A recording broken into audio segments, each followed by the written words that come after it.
There are moments when our souls cry out from the deepest places, longing for mercy, for meaning, and for the presence of God.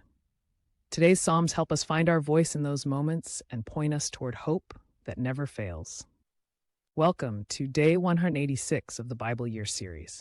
Today we'll read Psalms 130 to 132, a moving trio of psalms of ascent that capture the soul's journey from desperation to devotion. Psalm 130 opens with a cry from the depths, a prayer soaked in repentance and trust. With the Lord there is mercy, and with him is abundant redemption.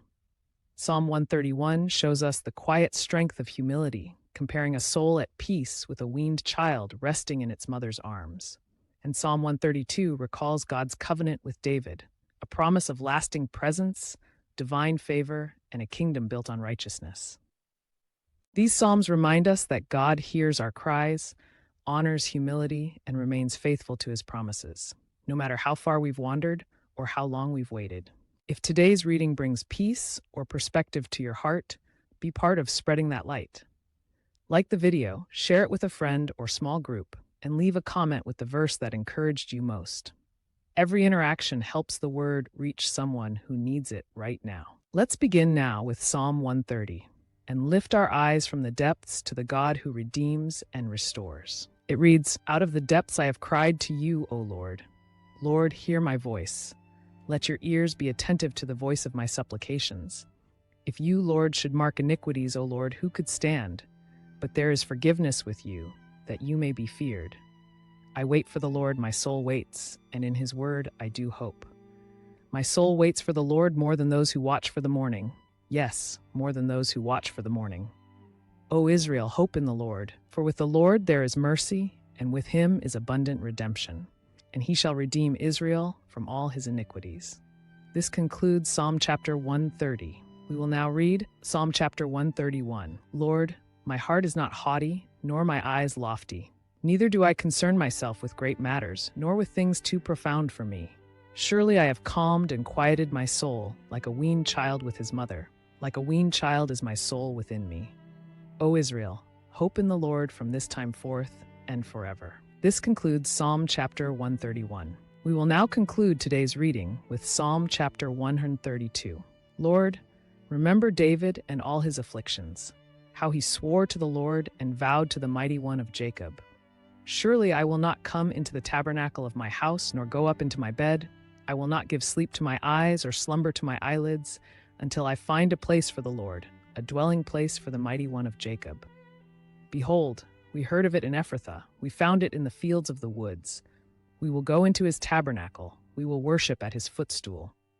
Arise, O Lord, to your resting place, you in the ark of your strength. Let your priests be clothed with righteousness, and let your saints shout for joy. For your servant David's sake, do not turn away the face of your anointed.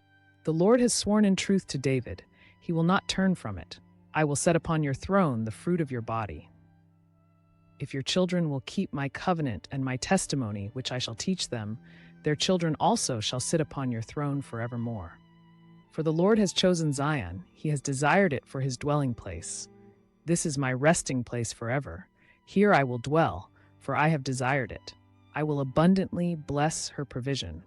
I will satisfy her poor with bread. I will also clothe her priests with salvation, and her saints shall shout aloud for joy. There I will make the horn of David grow. I will prepare a lamp for my anointed. His enemies I will clothe with shame, but upon himself his crown shall flourish. This concludes Psalm chapter 132. Today's Psalms met us in three powerful places: the valley of repentance, the quiet of surrender, and the foundation of God's promises. Psalm 130 reminded us that even from the deepest depths, we can cry out to a God who is rich in mercy and redemption. Psalm 131 showed us that spiritual maturity often looks like calm trust, not restless striving, a soul that's learned to be still in God's presence. And Psalm 132 pointed us to the faithfulness of God's covenant, his presence among his people, and his enduring promise to raise up a righteous king.